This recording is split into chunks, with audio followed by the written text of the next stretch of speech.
Robert Rivas Radio, Tejano, and much more. Robert Rivas Radio, Tejano, and much more. And at this time, I'd like to welcome Rebecca Valadez to my morning show. Good morning, Rebecca. Good morning, America. I thought you were going to say, good morning, Vietnam. I said, no, Rebecca, no, Vietnam. Good morning, America. How you doing, Rebecca? I'm doing good. I can't really complain, or should I say, I don't want to complain. Well, that's okay. That's okay. I can feel like you're outside. You're probably enjoying the morning, right? Oh, yeah. I had my dad watch the girls so that I could walk away for a minute, because if I had to do this interview with my girls around, we'd never. You'd hear me screaming all day long, stop that, get down. Either, Rebecca, you would have thought I was a Peter Piper Pizza Robert or Chuck E. Cheese or something, you know? I know. That's where they like to go. They love Peter Piper Pizza. Rebecca, now let's see what. First things first. Born and raised San Antonio, ¿verdad? Mm-hmm. Wow, what high school did you go to? I went to Smithson Valley High School. See, I grew up in Bulverde, Texas, actually. I was born in San Antonio, and my family moved out to Bulverde when Bulverde was still dirt and trees. Now it's basically San Antonio. You're right. You're right. It's basically San Antonio now. They got a big old H-E-B out there and a Walmart and everything, and it's been colonized by modern society. But when I lived out there was one stoplight, and it was always flashing. Rebecca, back in the day también, you see a lot of deer out there, ¿verdad? Oh, yeah. We hit deer a lot with our car. Really?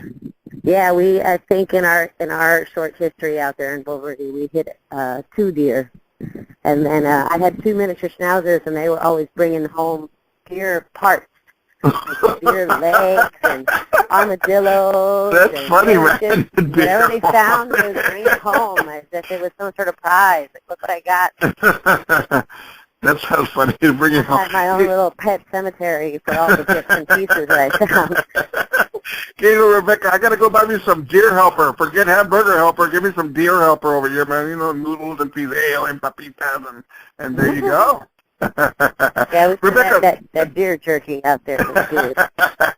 Yeah. You went to Smithson Valley, right? Yes, Smithson Valley High School. So I've got to ask you this. You know, you being a singer, I take it you were in a part with the choir, with the band. How were you involved? I did take choir. I was in choir. I was also in. I tried to do theater, but I didn't really have time. I had practice with my group every day after school, so I couldn't really do anything that involved extracurricular activities because I already had obligations of my own. And so musical theater didn't work out because I couldn't be a part of the drama program, so I wound up taking a class for television and radio. I took a television and radio class.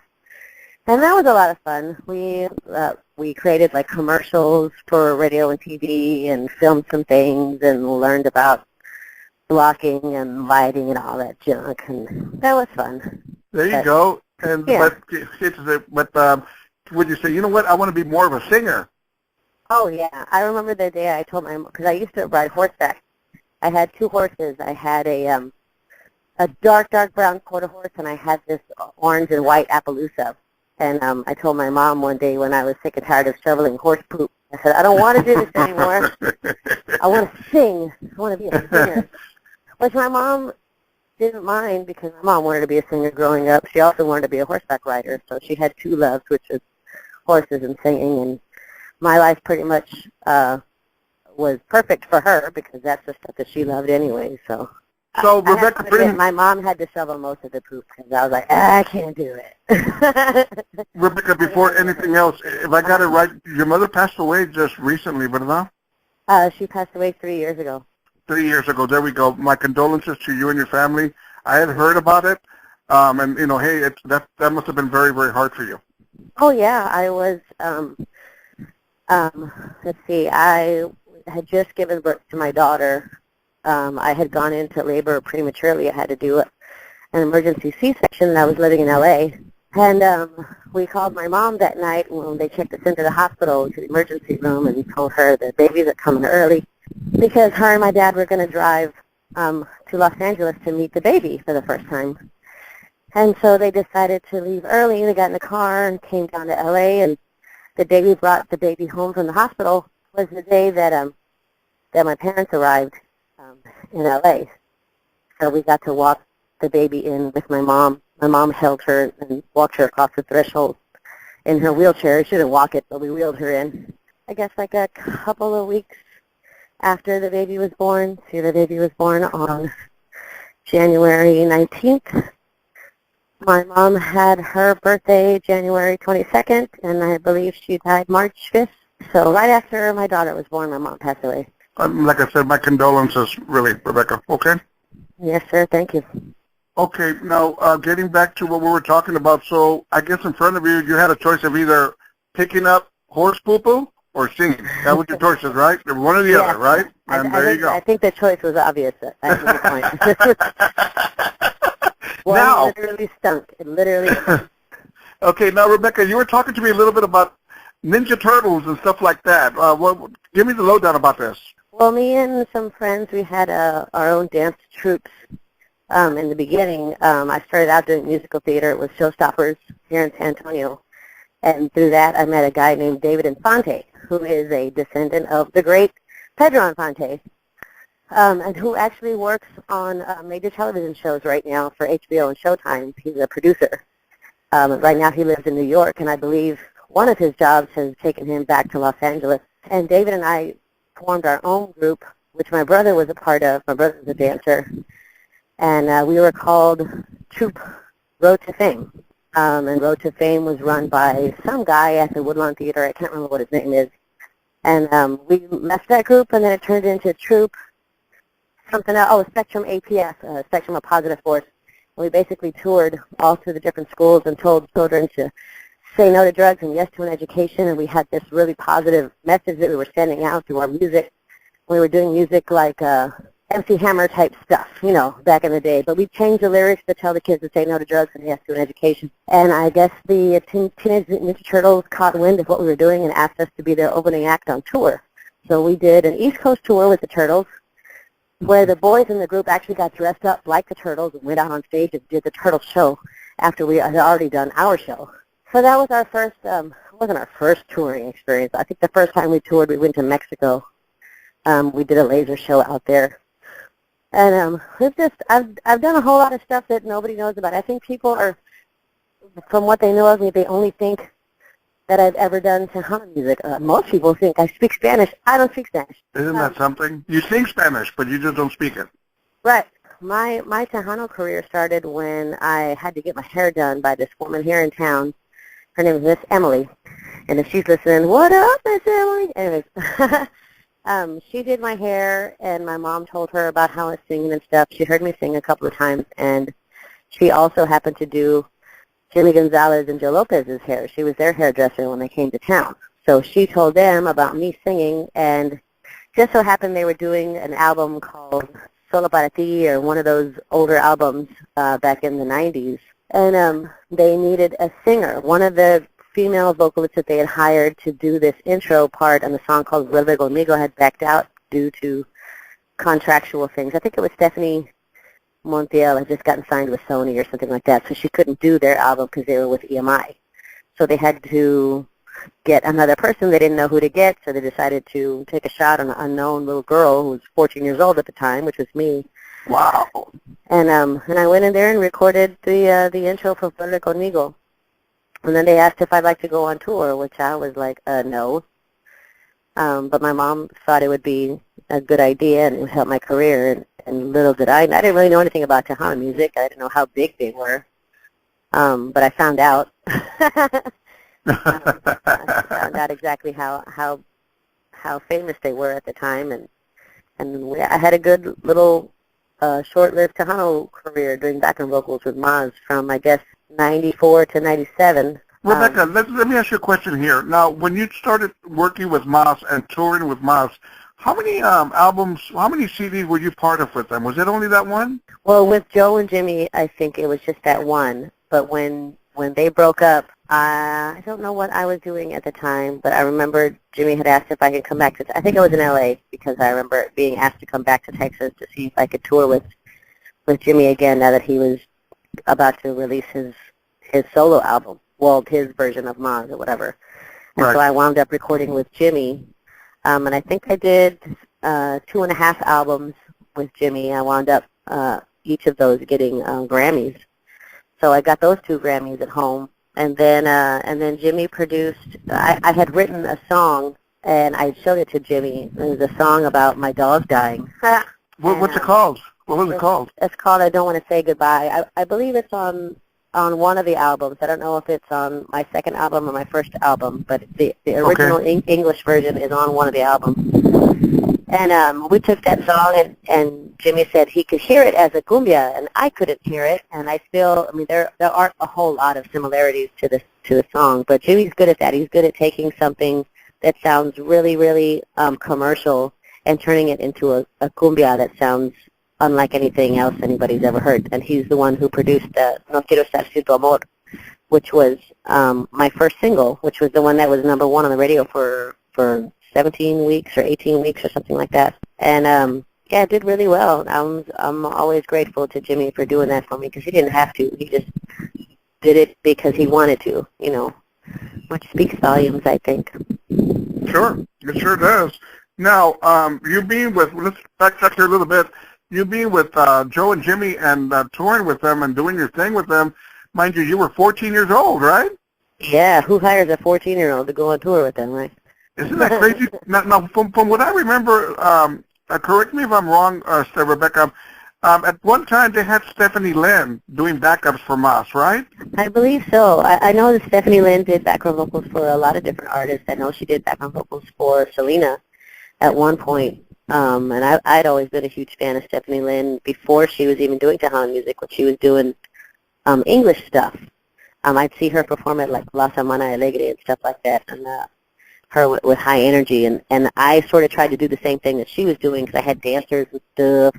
I wanted to make every performance a real production, which is what Stephanie was really good at.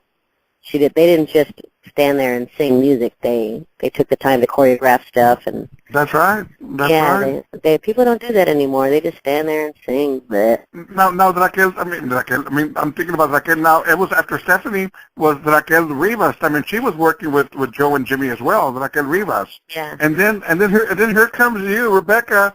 Everybody's going, who's Rebecca? Who is this little girl, right? And you're cutting it. You're taking care of business.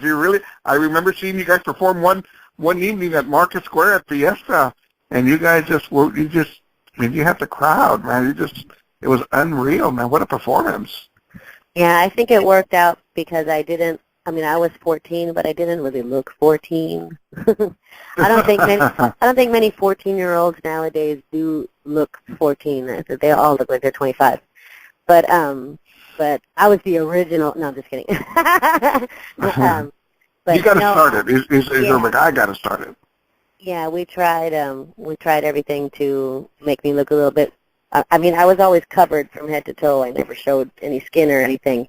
But with hair and makeup, we always tried to make me look a little bit older so that it didn't look so awkward to have a 14-year-old on stage with all these old men. All these old men. Yeah, they're all old. Now, let me ask you, speaking of that, you're touring, you're out there on the road, you're a 14-year-old girl, and you're touring with all these men. I mean, how crazy is that? You're probably like, what am I doing here, right? Well, my mom went with me everywhere. Sure. She never left me alone. God forbid what would have happened if I had been left alone at any point in time. But my mom was my bodyguard. She was my manager. She was my producer. She handled everything for me, and if she hadn't been there, I don't even know what would have happened if my mom hadn't been there. But there was all kinds of craziness going on. There was drugs and women and stuff I should never have seen at that age. So I tried to just keep my eyes shut and my mouth shut and do my job. That saved me a lot of times. Just keep your eyes shut and don't say nothing. Just keep singing. Rebecca, would down to, like the saying goes, whatever happens on the road stays on the road. I guess. I'd like to think so. Well, sure. And mind you, now you're touring with Joe and Jimmy at the time. Was it, I mean, I know I had an interview with Jimmy, and he gave me a lot of lowdown about, some of the road, but there's always a different angle about things. And you being a woman, a young girl at the time, touring with the band, and you're seeing this, you're seeing that, did you ever say, hey, man, I can't deal with this. I got to get out of here. This ain't going to work. Or did you just stuck it out? No, I left at 17. My mom and I decided that it wasn't a good fit for me, only because, well, those guys were deep in the drugs, and it's not something that I wanted to be a part of. And a lot of times, they would have to pay their drug dealers, and we wouldn't get paid. I don't know. I shouldn't even be saying this on the radio, but whatever. That was a long time ago. I'm sure they don't do that stuff anymore. So you would sacrifice. They would sacrifice your pay so they could get whatever they needed. Not because they wanted to. It would be taken from them. Their dealers were with them at all times. They would just show up, and there went all the money. So, because when you owe, and that's and it's not just dealers. It was the courts would show up because somebody would owe child support, and then they took all the money at the door, and then we'd have to hear later that night, oh, nobody's going to get paid. Oh, man. Y'all made like thousands of dollars tonight, and nobody's going to get paid. You didn't keep like $50 here or there. You can't just buy me dinner or something. And mind you, you're on the road, too, man. And you're on the road, no money. I mean, that's a terrible thing. Yeah, well, luckily, my mom and I, we weren't dependent on that income like a lot of the other guys that were on tour were. Mom and I had my dad. My dad was a train engineer, and he made really good money. So we weren't, it didn't really, it morally, it bugged us when stuff like that went down, but we didn't mind because we didn't need the money. We weren't in it for the money. We were just in it for the experience. For me, it was like, like a summer job, and I was gaining experience on stage and learning about touring. I was learning all the wrong things to do, but nonetheless, I was learning. So, and then I went from doing that immediately to touring with Janet Jackson after that. So I saw a completely different side touring with Janet. Now, Rebecca, after Mazz, you're doing your thing, and lo and behold, you start doing some backup singing on Janet Jackson's Velvet Rope concert tour. Talk to me about this. Yeah, I had tried to find a manager that would help me break into the English markets. I had a manager before, Sam Riddle, and Sam Riddle had walked me right through the doors of Capital EMI Latin, and I talked to the president of the record label, who was some Cuban guy at the time. I don't remember what his name was. Jose Bejar? Yeah, that guy, Jose Bejar. There we go. And I told Jose Bejar that I wanted to sing salsa. That was a passion of mine. I loved the music. I loved the culture and everything. And he basically told me that a Mexican girl could never do salsa music. You can never do Cuban music. That's left to the tropical Latin. And I was like, well, isn't there an Asian group out there doing salsa music? You can't tell me what I can and cannot do. And they were going to offer me a record deal when I was going to have to open up for Bobby Pulido for I don't know how many years wearing a short skirt and cowboy boots until I could pay my dues. And so I told them to stick it where the sun don't shine, and there went my record deal. Yeah, that pretty much, sure. Yeah, I just didn't want to, that was my first taste of, I guess, I was 16 or something at the time when I was up for the record deal. And I just couldn't see myself. I felt like I was being exploited, and then being forced to do a music that I wasn't 100% familiar with. I had grown up before I was touring with Mazz and them. I was performing with a group here locally called Moonstruck, and we did a lot of salsa music, and I was a really good salsa dancer back then. I started with Moonstruck when I was like 12 years old, so I'd been doing salsa music almost completely between the time of my 12th birthday and my 14th birthday when I started playing with Grupo Mazz and them. So I thought naturally it would be a good fit for me since I was familiar with the music and I had a love and a passion for it. So when I finally went in to get my record deal, he said, no, you're going to you're going to do Tejano music. This is what's going to happen, and I don't want to hear nothing else. No complaints. You take what I give you. And I was like, well, how about you taking that? But that was dumb. I could have been a huge Tejano star, and I would have been exactly where I am now. Now, well, let's talk a little bit about your experiences working with Janet Jackson. How does that go? I was saying my manager at the time, his name is Jeff Mullen, he was also a touring musician, and he toured with all these big bands. He was a child prodigy growing up. He toured with All for One. They were like pop bands at the time.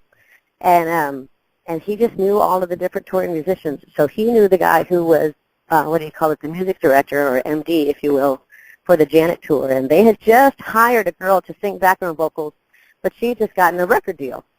So she wasn't going to be able to go on tour with Janet due to her record label obligations. So they had to, after they had done a huge cattle call and hired this girl after all these auditions, they found themselves needing somebody. So we slipped in after all the auditions were finished and after somebody had been hired and did a private audition with Rex Salas, who was the musical director, and they hired me. And that was it. That was all she wrote. I was 17 at the time. I wasn't able to actually get hired by them until I turned 18. So I had to work for free for a minute. And the second I turned 18, my paychecks came in, and I literally got on a plane and flew to Rotterdam and did my first major concert of my life with Janet Jackson herself, which was just the coolest thing as an 18-year-old that you could ever imagine. Like when the I can imagine. Oh, wow. My God. Yeah, there were so many, like thousands and thousands of people in the audience. And it's Janet Jackson. It's not like, oh, some artist I've never heard of, and it's all brand new music. These were all songs that I knew growing up. I danced to these songs. My brother choreographed to these songs. I knew all the moves already. I was like, y'all have to hire me. I literally know all the moves to all the choreography.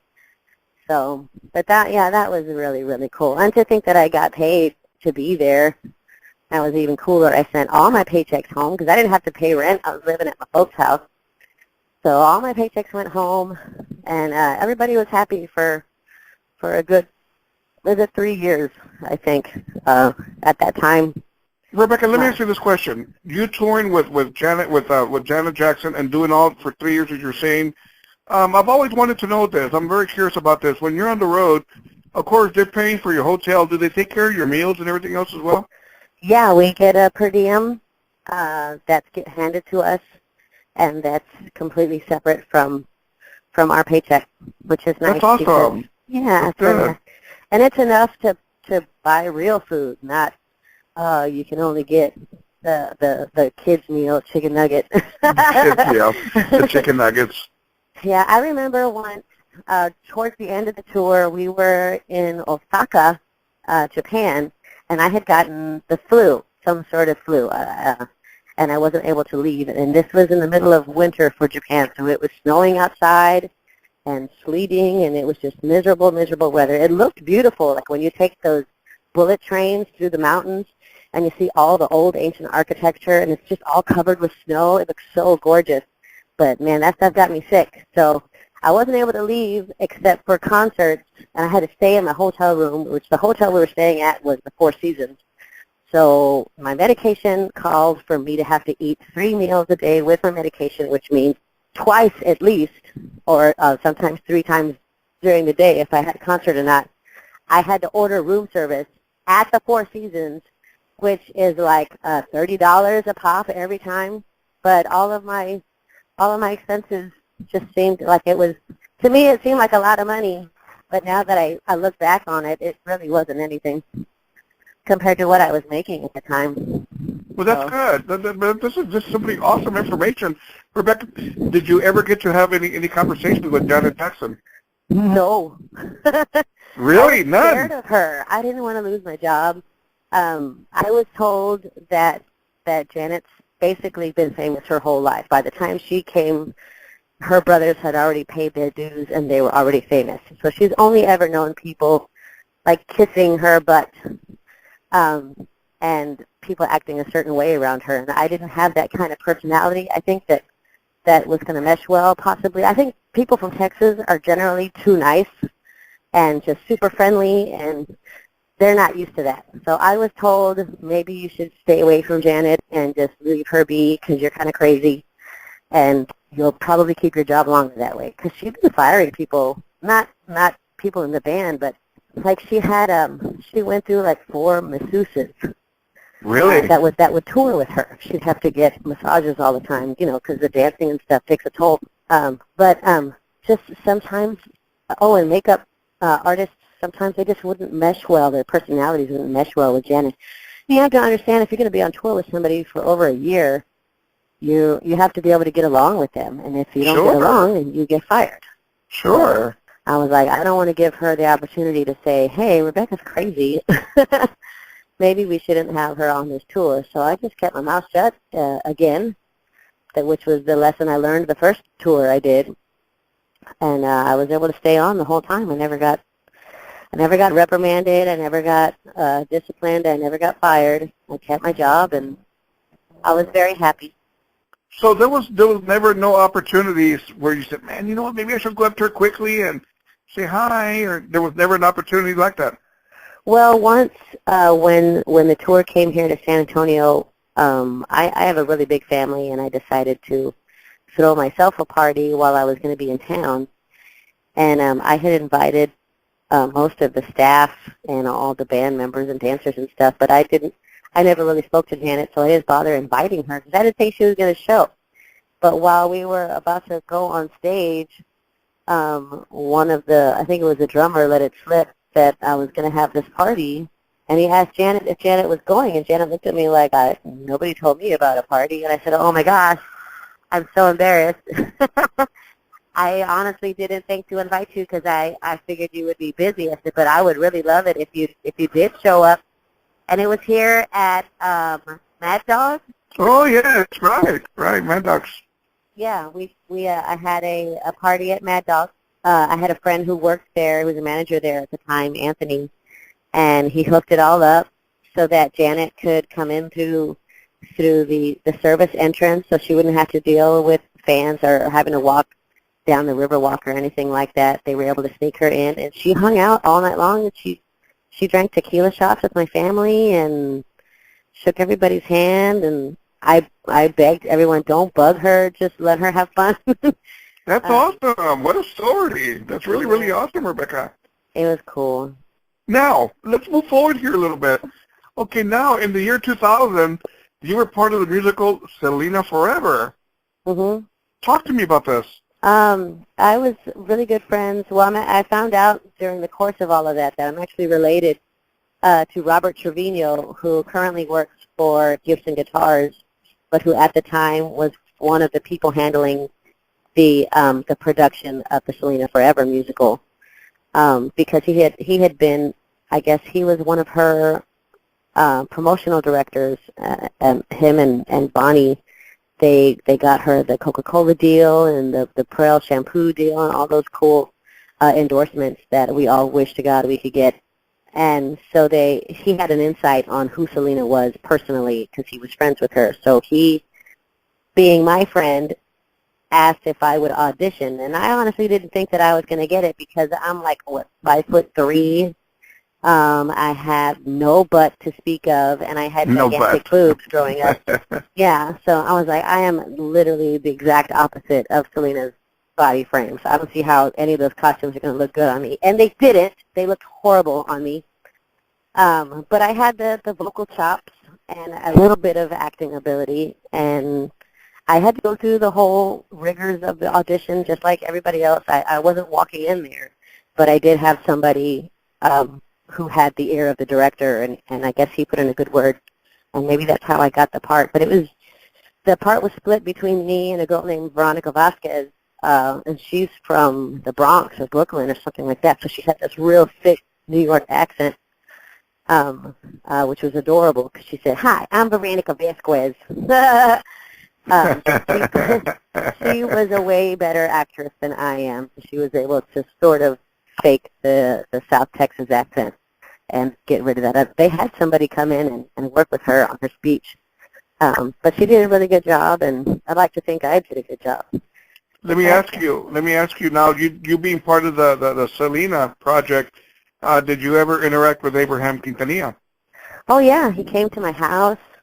He came to my birthday party. I had met him before the musical as well. I had done all of the background vocals on the Selena, Siempre Selena album, which was the one that was released right after she passed away. So basically what Mr. Quintanilla did was he got like old rancheras and re-edited them as cumbias and vice versa. He totally revamped all of her music, and of course some of those recordings are really old. So they had to have somebody come in and re-record all the background vocals, and in some cases record the leads directly underneath her vocals to make it stereo and thicken it up a little bit. So I did all of that when I was still with Grupo Mazz. So I had known Abraham for a while already, and AB as well. But when I got, and that's why, that was another reason why I was a little bit apprehensive to audition for the role, because I felt, I don't know, it just feels weird. I'm going to play the part of your daughter, and I know you personally. Yes, you're right. I can understand that, sure. Yeah, like even when the show is over, I'm still going to have to see you. What if I did a terrible job? And you're like, there goes that girl. That ruined my daughter's show. But it was a great show. It was a huge success. And even after our show ended, they did another round with a whole new cast in L.A. And the girl who played Suzette, who's from here, San Antonio, Lisa. Yes. She played Suzette as well in the cast out in L.A. So, and I actually got to go and see her and the L.A. cast when I was out in L.A. one time. So, and she's really talented. Rebecca, let's move forward here a little bit, and I want you to correct me if I'm wrong in this. There is a song that Jay Perez recorded called Momento para Siempre. Your background vocals on that, right? I don't think so. No? I mean, I could be wrong. I don't remember. I've done a lot of recordings, and I can't. I literally heard my voice on the radio backing up somebody else and having them say, "This is Rebecca Valadez with so-and-so," and I'm like, I don't remember recording it. I don't think I did. Maybe I did. I don't know. Okay, if it's not you, it sure does sound like you, because I play it, and I've given you kudos on it, because that's Rebecca Valadez doing background vocals, and hey, if I'm wrong, I'm wrong, but it sure does sound like you. What year did he do it? Wow, that was off of, it was like a variety CD. It wasn't a Jay Perez CD, it was a variety CD. I think out of Chente Barrera came out with like a variety CD, a Joe Posada project. You know what? It was a Joe Posada project. Oh, maybe I did. I think I remember doing something for Joe Posada a long time ago. That could have been me. You see, Rebecca, I don't know anymore. I can't keep up, Robert. I can't keep up with all this. I don't know. Yeah, I don't know.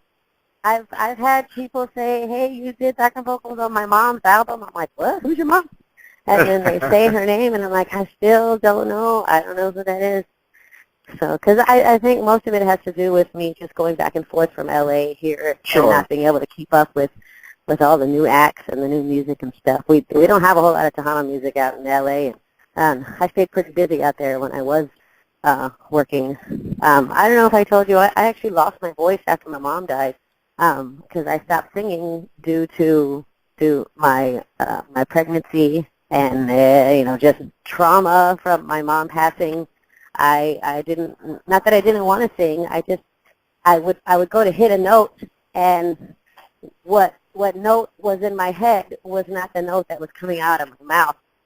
And it was really depressing. Like if I could ever have the lowest anybody could go, it was right after my mom died. Because I lost my mom, and I lost my voice, and I lost my figure, and I lost everything. I was all alone out in California taking care of my daughter. My husband, who was my fiance at the time, was working all day long, and it was just me and my daughter. I'd like to say that it was, what do they call it when you get depressed, postpartum depression, but I don't think it was that. I think it was something. It was actual depression. I had every reason to be depressed, I think. Sure, but you are doing better now, right? Oh, yeah. Well, I mean, it took me 3 years to get my voice back, and I think if anybody who knows my voice, which not a whole lot of people do, they could hear the difference. My voice still is not 100%, and what you do hear on stage, if it is good, is me really struggling and just walking over backwards to try and hit the notes that I'm hitting. So you could see it in my face when I sing. I'm trying to strain to hit certain notes and move my neck a certain way just so that I could get vowels out, and it's just it's a huge struggle to perform. Rebecca, So, yes. what is going on with Rebecca Valadez today? What's happening with you today? Well, I have 2 daughters now. We moved back to Texas.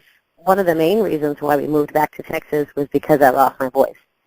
I remember right after my daughter was born, because I used to do a lot of demo session work, which pays lots of money out in LA. You could do like 2 or 3 demos a day, and they give you $300-400 a demo, depending on who's hiring you. So when I tried to go back to work, my producer looked at me and he just said, I don't know what you're doing. He says, but I can't use you with the way your voice sounds. And he says, and I'm not going to recommend you to anybody else because you never get a second chance at a first impression. Because if they hear you like this is all they'll know of you, and they'll never bother to hire you again. So call me when you get your voice back. And it's literally been 3 years since I had that conversation with him. I mean, if that's not depressing, he also is one of the musical producers on the TV show The Voice. And he had asked me to go audition for The Voice, and I didn't even make it past the first cut because I didn't have a voice to speak of. I tried, but I couldn't sing. So then I got pregnant the second time, and just by happenstance, my old boss, like every time I go to LA, I always do like side gigs with this one group called Soto. And Soto called me up and he said that their lead singer had just gotten pregnant, but she was having massive complications due to her pregnancy, and she wasn't able to perform because she'd get sick and they sent her to the hospital. And I was like, man, his name's Bruce. I said, Bruce, I'm pregnant too. I said, and I haven't sang in forever. I completely lost my voice. I said, but if you need somebody out, I'll go and do this gig for you. And I just found out I was pregnant. I think I was maybe a couple months pregnant. And I went out there. I started warming up for that gig at like noon. And the gig wasn't until 10:30 that night. By 10:30, my voice was pretty warm. And I was able to do the show with much effort. But that was it. I said, you hire me as much as you can. I said, whatever I got to do, I got to get my voice back. And I've been singing ever since, every weekend.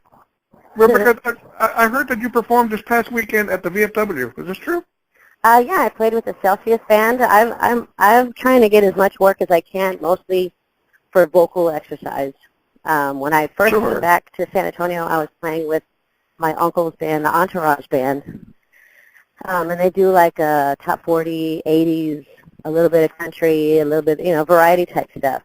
And then I got asked by another band to perform with John Hernandez and Top Shelf, and I started performing with those guys. And then the guys from Celsius called. I also got a call from Finding Friday, but I wound up accidentally being double booked that day. And then another band called Retrospect, and I'm just trying to get my voice back, so I'm taking as many gigs as I can. Sure. And get back in the mix. Yeah, and it's been working. I remember I did the one show that I did. I remember hearing my voice in the monitor hitting a certain note, and I started crying. And I said, I'm sorry, I'm crying. I said, I have to explain. I haven't heard my voice in like 2.5 years. I said, and this is the first time I'm able to hit this particular note on this song without getting a headache or hurting myself. Or I said, I feel like I'm finally getting my voice back. I reached like a peak, and I could see the light on the other side of the tunnel. And I cried. I had to stop and cry just because I honestly had not heard my own voice in what seemed like forever, because I never thought I was going to get it back. So I told people it's like when Nancy Kerrigan got hit by that stinking bar. And she Yes. was like, why? That's what I thought. Why did I lose my voice? There's no medical explanation for why my voice was gone. Rebecca, Yes, sir. Rebecca, any last words for your fans? Just there's going to be hard times. Everybody goes through hard times. You're going to see some stuff that you never wanted to see, and you're going to see some stuff that you've always wanted to see. But they're just experiences, and life goes on, and you have to just keep moving forward. And that's what I'm doing. You've got an awesome resume. I'm very impressed. I'm really glad we did this interview. I'm finding out things about you that I never realized. And like I said, if anybody has paid her dues, it's you. And if there's any kind of story out there that shows the struggles of a female musician, singer, should I say, I mean, you're a prime example of it, Rebecca. You really, really are. Thank you. And I do mean that. Rebecca Valadez, thank you for being part of Robert Rivas Radio Morning Show. It was my pleasure, absolute pleasure.